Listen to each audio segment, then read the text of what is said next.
They called it the bridge of the future. But that future is starting to crack. The Gordie Howe Bridge, a $4.79 billion symbol of Canada-U.S. trade relations, is facing the risk of becoming a bridge to nowhere before it even opens. While steel still echoes with the sound of welding, over in Washington, tariff decrees are rapidly dismantling trust. A symbol of cooperation now stands on the brink of betrayal. And both economies are holding their breath before what could become a self-inflicted trade disaster. The bridge and the line of trust. They once called it the leap of the century.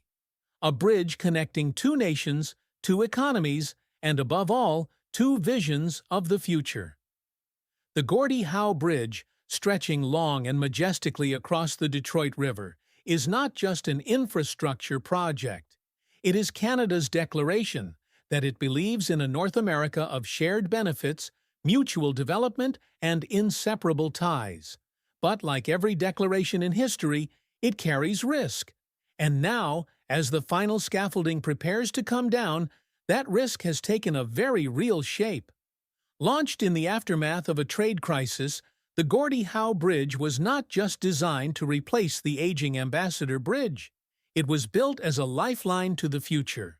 More than 25% of the $760 billion annual trade between the U.S. and Canada passes through the Detroit-Windsor corridor.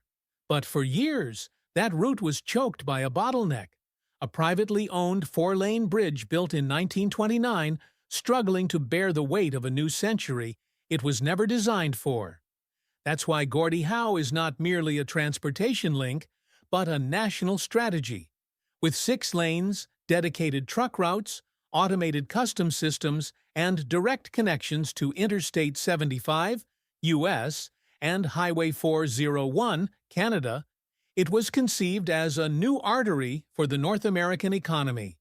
From the truck cab to logistics offices, every link in the supply chain had prepared to adapt to the smoothness the bridge promised. No one denies, this was a big gamble. Canada poured its entire $4.79 billion public budget into building the bridge. No financial share from Washington. No guarantee of future trade flows. Everything wagered on one assumption, that the Canada-U.S. relationship was strong enough to withstand the shifting winds of politics. The bridge, therefore, is not just a technical construction, but the quietest yet most expensive political statement Ottawa has ever made. And viewed purely as a symbol, Gordie Howe has already fulfilled its role brilliantly. It's a vivid image of mutual dependence between two countries.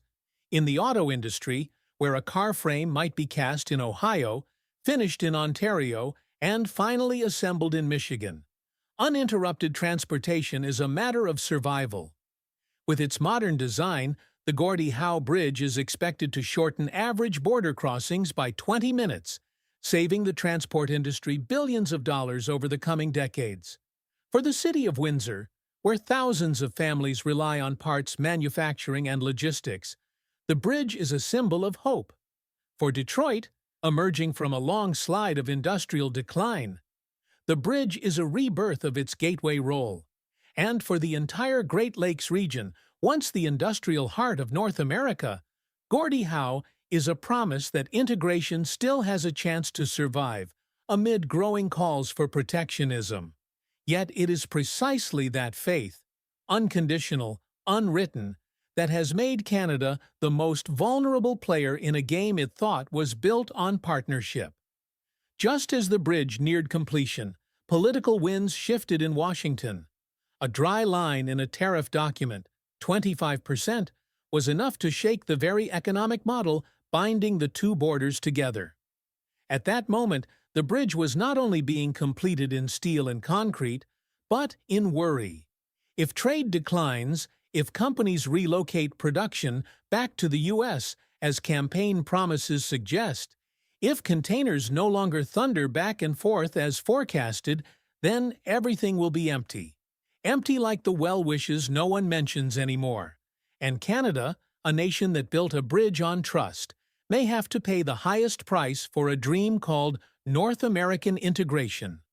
In a world where politics can overturn even the oldest economic commitments, the Gordie Howe Bridge is a test of something fundamental. How much is trust in cooperation still worth? Canada's solo gamble. When Ottawa signed the decision to fully fund the Gordie Howe Bridge, many within the government quietly wondered, will anyone join us? In the end, the answer was no. No U.S. support. No cost sharing. No political guarantees. No long-term trade commitments. All Canada had was trust. And from that trust, they turned a windy riverbank and old industrial grounds into the most expensive infrastructure project in the nation's history. With nearly $5 billion poured into a project they couldn't fully utilize alone, Canada wasn't simply investing in infrastructure, they were buying a strategic position on the continental economic map. Because in a world where global supply chains grow more fragile by the day, the one who controls the passage controls the pace of the market. And the Gordie Howe Bridge wasn't a shortcut, but a golden gate between two production economies once as intertwined as lungs and heart. However, big bets come with big risks. The project was never about current numbers. It was built on future expectations. All of it rested on a simple yet fragile equation. Cross-border trade would continue to grow. The U.S. would not dismantle its economic links with Canada. And the bilateral relationship, despite political shifts, would retain minimum stability. Canada had no control over those three variables. Yet they acted as if they did. From recently declassified cabinet reports, the government's vision at the time, especially under Prime Minister Justin Trudeau, revealed a kind of optimistic pragmatism. If they didn't act, Canada would fall behind in the global production flow. And if they continued depending on the Ambassador Bridge, an outdated, privately owned infrastructure controlled by a billionaire American family, Ottawa would lose strategic leverage in negotiations with Washington. So they chose the hardest path, to carry it all alone. That decision was once praised as bold. Local politicians described the Gordie Howe Bridge as patriotism in concrete.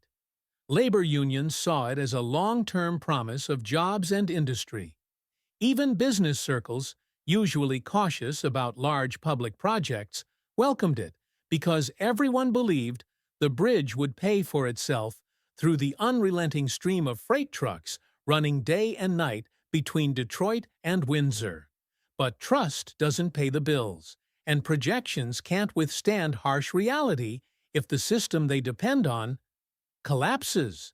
From the very first year, the Gordie Howe Bridge's financial model depended on toll revenue of around $70 million per year. Not from tourist vehicles, but from commercial trucks. Those 18-wheel containers transporting parts, components, and raw materials between two industrial economies. But if trade flows are disrupted by tariffs, by disputes, or by a new administration in Washington with a different view of friendship, then all forecasts collapse like dominoes. Canada understands that. But in an era dominated by populism and domestic politics, they couldn't wait for reassurances from the White House. And so, they made the biggest infrastructure gamble in the country's history, with only one player placing the bet.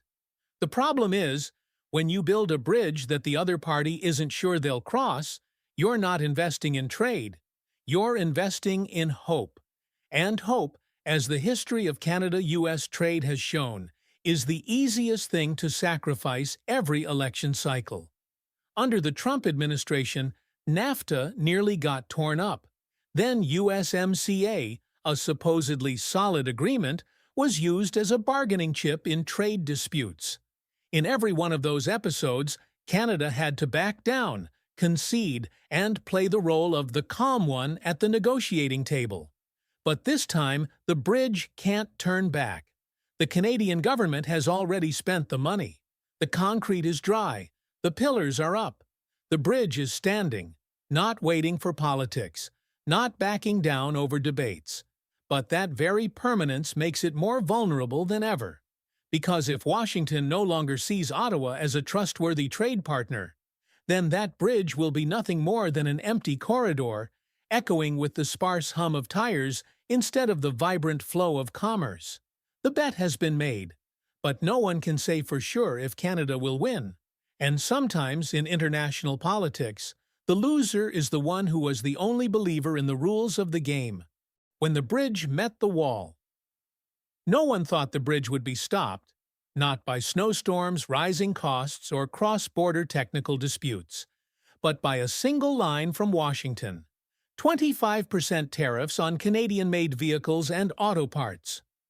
One order, a few numbers, yet its sound echoed straight into the concrete foundation of the Gordie Howe Bridge like a knock from fate. A project built on trust in free trade now faces an invisible, but very real, stone wall named protectionism.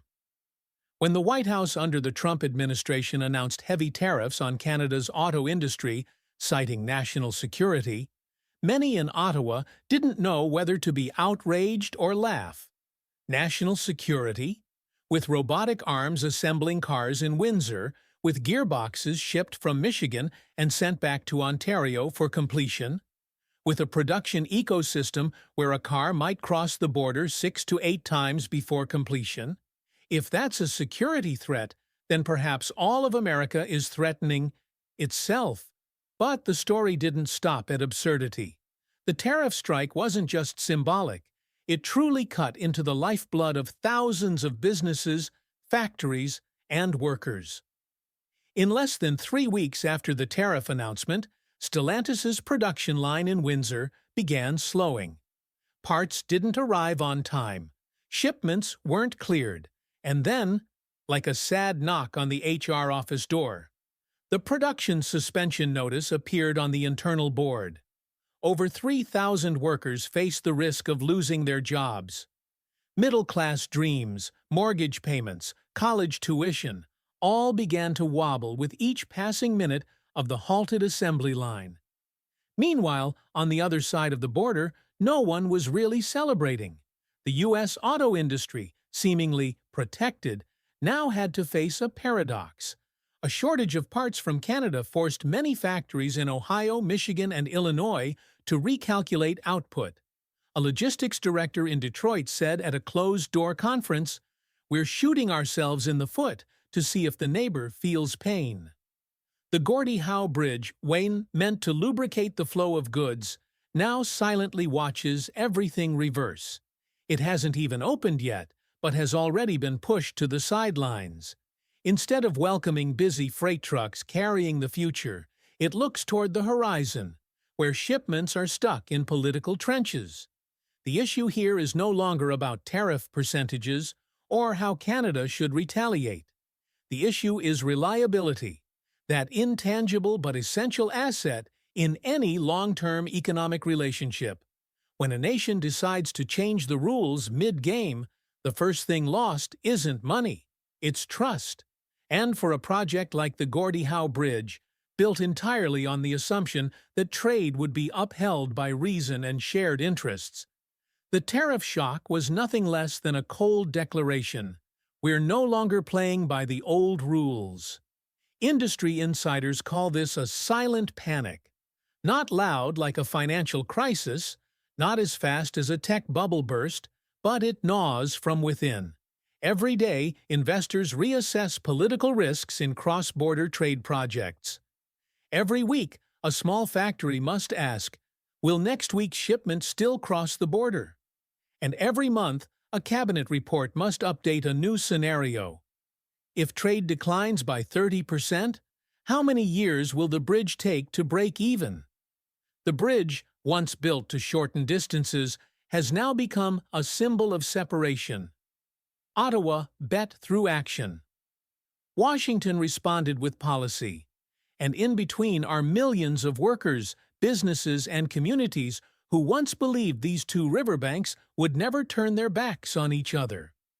Now, as the inauguration banners prepare to be unfurled, no one talks much about a shared future. Instead, they whisper of risks, uncertainty, and the fear that a structure born of hope may become a headstone for a trust that died. The counterstrike from the North. Canadians aren't good at making noise. They're not used to speaking first. They prefer roundtables, solutions, and handshakes over angry press releases. But this time was different. When the wave of tariffs from Washington struck the core of its industrial sector like a hammer, Ottawa had no choice but to fight back, not with rhetoric, but with concrete measures. Within 48 hours, under the direct command of Prime Minister Mark Carney, Canada launched a comprehensive retaliatory tariff package on a range of American products, from steel, aluminum, and lumber to beef, whiskey, machinery, and even agricultural goods. The symbols of the American economy now became targets in a trade war that no one truly wanted, but neither side was willing to end. We don't start fights, but we don't bow either. That was Carney's firm statement in a speech before Parliament, as he faced a wave of anger from labor unions, industrial provinces, and especially the people of Windsor, a city that had just witnessed thousands lose their jobs due to the decision of another country. His speech wasn't long, but every line was quoted on national television like a declaration from a nation small but not submissive. In truth, Carney didn't have many options. Not reacting would be seen as weakness. Reacting too strongly could spiral tensions into a vortex without exit. But he understood clearly. The nearly $5 billion bridge nearing completion, without a strong signal from the government, would become a symbol of cowardice, of a Canada that swallows bitterness and hopes for mercy. So Canada responded with both logic and symbolism. The American goods hit with tariffs weren't chosen randomly.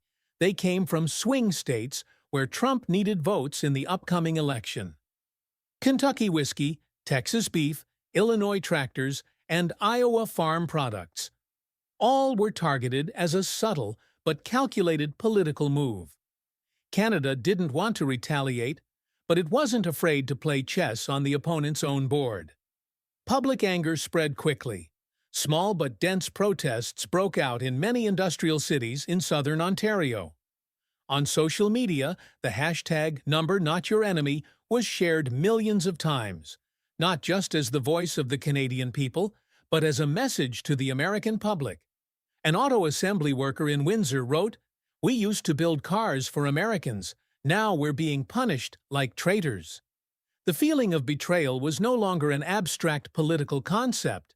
It was a real, present emotion, growing with every hour off work, every canceled contract, every truck turning back at the border.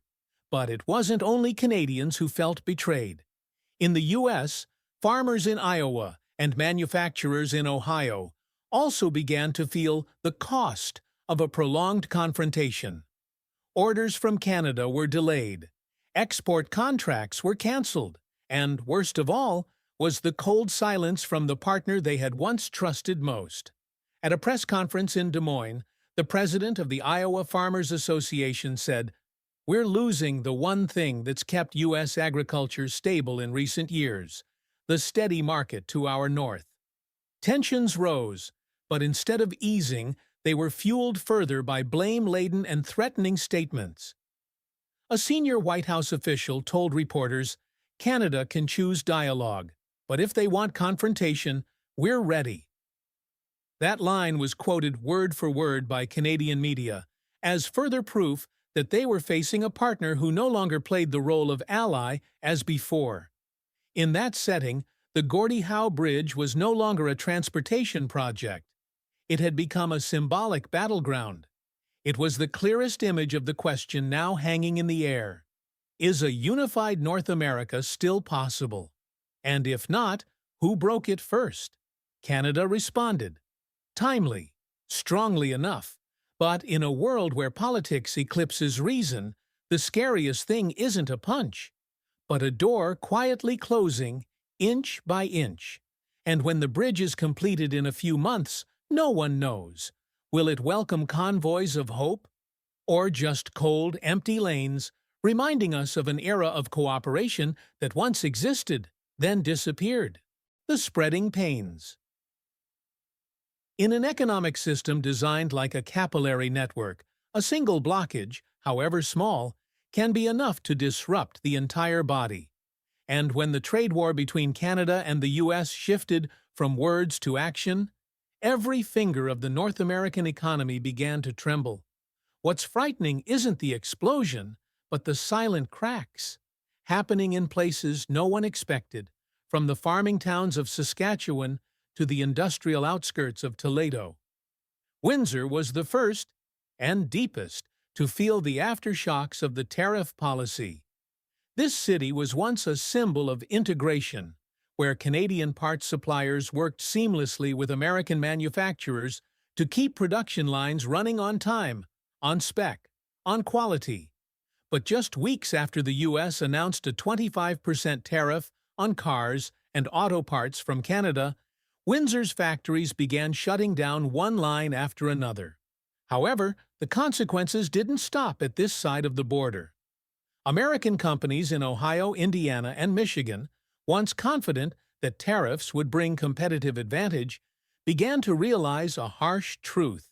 Without Canada, they couldn't operate smoothly. Shipments got stuck at border checkpoints.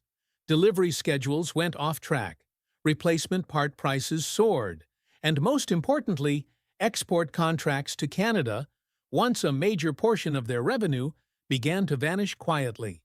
Less than a month after Ottawa's retaliatory tariffs, over 1,200 American farmers from key agricultural states sent an urgent letter to the Senate describing a situation of severe market crisis. A three-generation wheat farm in Montana wrote, "We used to see Canada as a neighbor. Now they're a market we've been pushed out of." Their stories didn't make national headlines, but spread widely in farmer groups, cooperatives, and regional councils. The fear wasn't called politics anymore. It was called survival. American agriculture wasn't the only victim. Trucking companies along Interstate 75 began seeing freight volume drop by over 18% in just 2 months. Logistics hubs in Buffalo, Detroit, and even Minneapolis were forced to cut shifts, reduce hours, because goods were no longer moving as before. An executive at a transportation firm in Toledo bluntly stated, "We can't haul anything when the two countries are punishing each other. Every day the Gordie Howe Bridge isn't open and the border stays tense. We lose money." The situation didn't stop at economics. Social psychology began to fracture. Foreign investors, once viewing the Great Lakes region as a reliable zone, started redirecting toward markets without such political risk. A Korean parts manufacturer canceled plans to build a plant in Windsor, citing unpredictable cross-border policy changes. Not long after, a European automaker announced it would reconsider expanding its Michigan operations due to unforeseen tariff risks.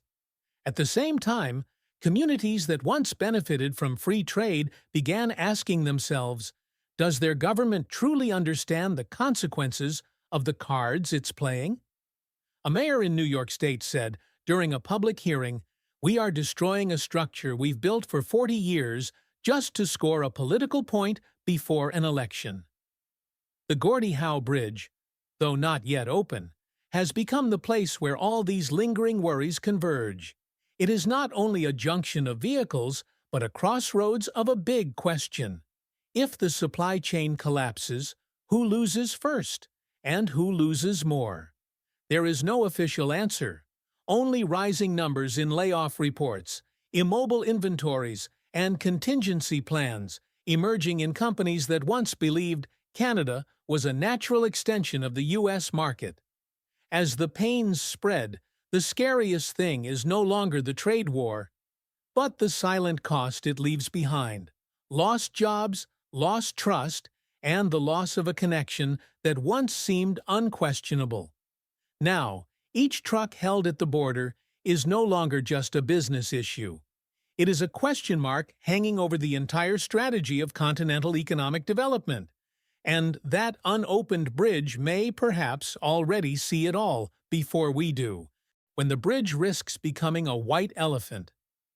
From above, the Gordie Howe Bridge looks like a modern marvel.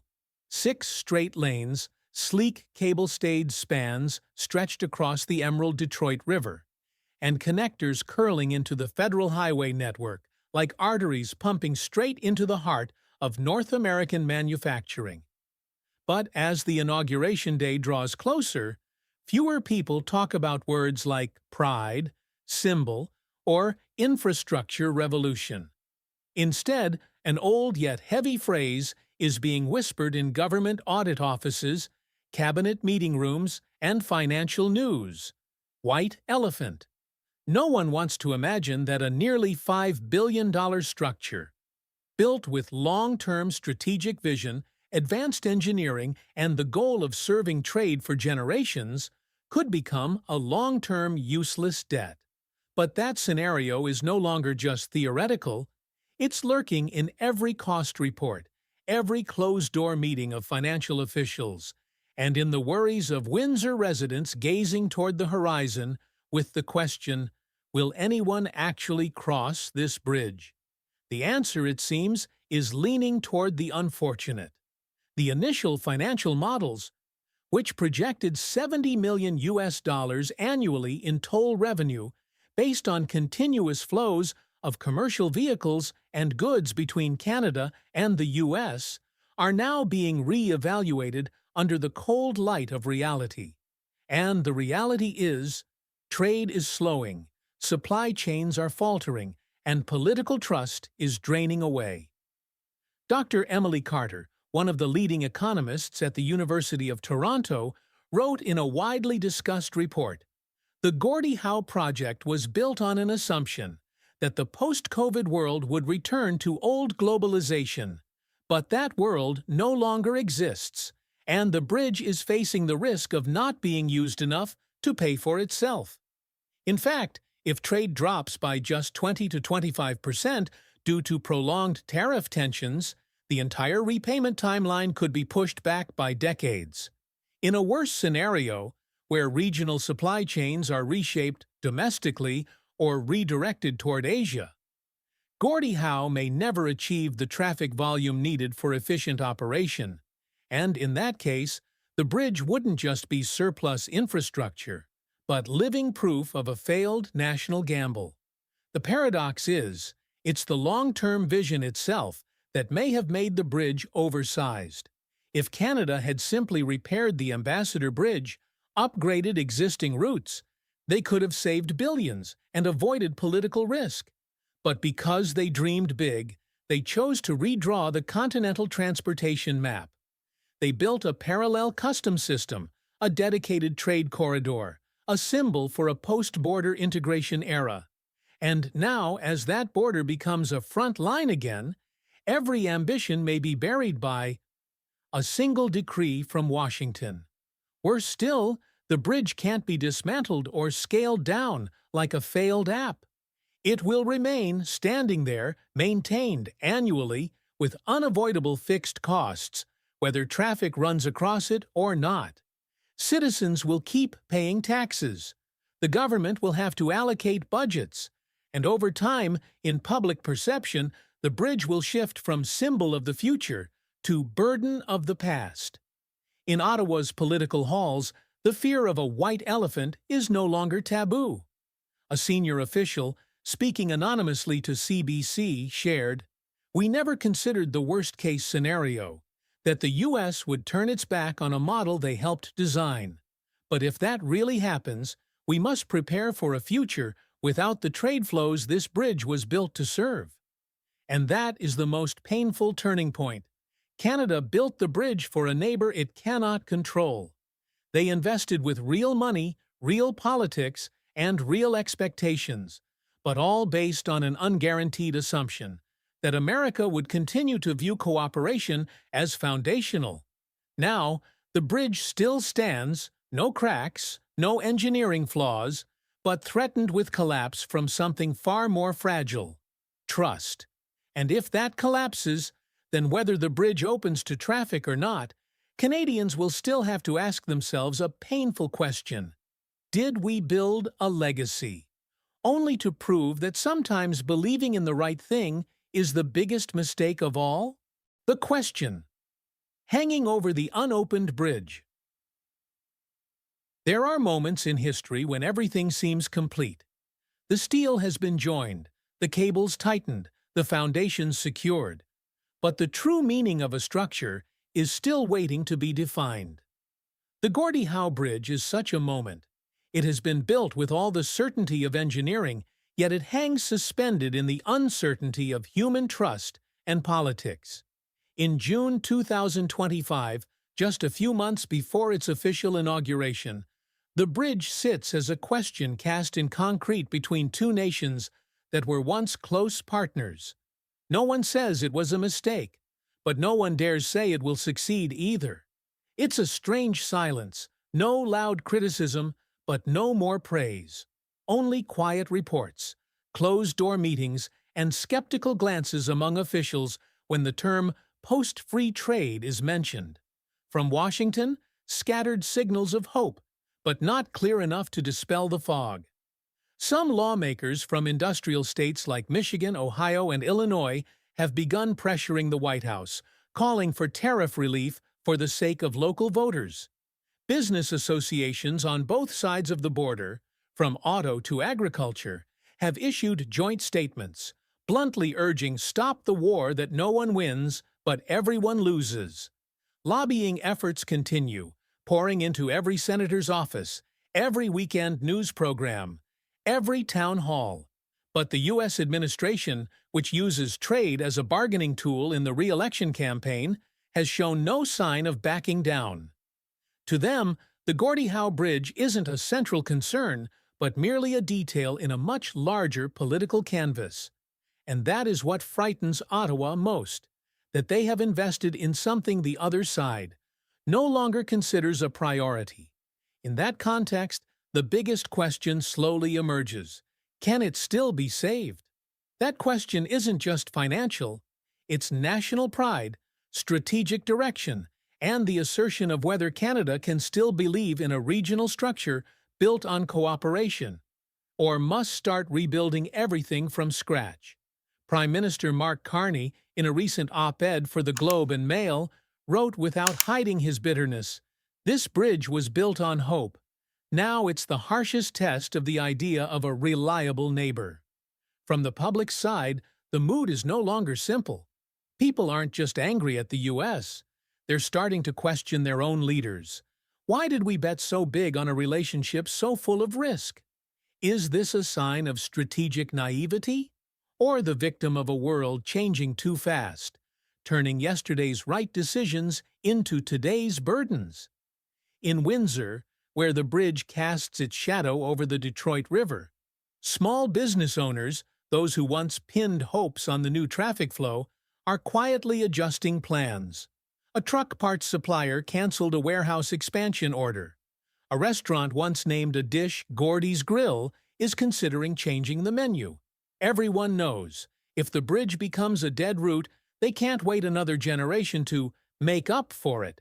Still, one fragile thread remains unbroken, and that is the bridge itself. Because no matter how politics turns, infrastructure stays. The spans already built won't vanish. The lanes already paved won't be torn up. What Canada can do now is hold its position, maintain its trust, and prove that in a world full of turbulence, they remain a reliable partner, even when abandoned. The question hanging over the Gordie Howe Bridge cannot be answered in a meeting or by a single executive order. It is a test of vision, resilience, and the capacity to endure. And perhaps the very existence of the bridge, even with no vehicles yet crossing, is already an answer. That in an era of walls and fences, there are still nations brave enough to build a bridge, whether anyone crosses it or not.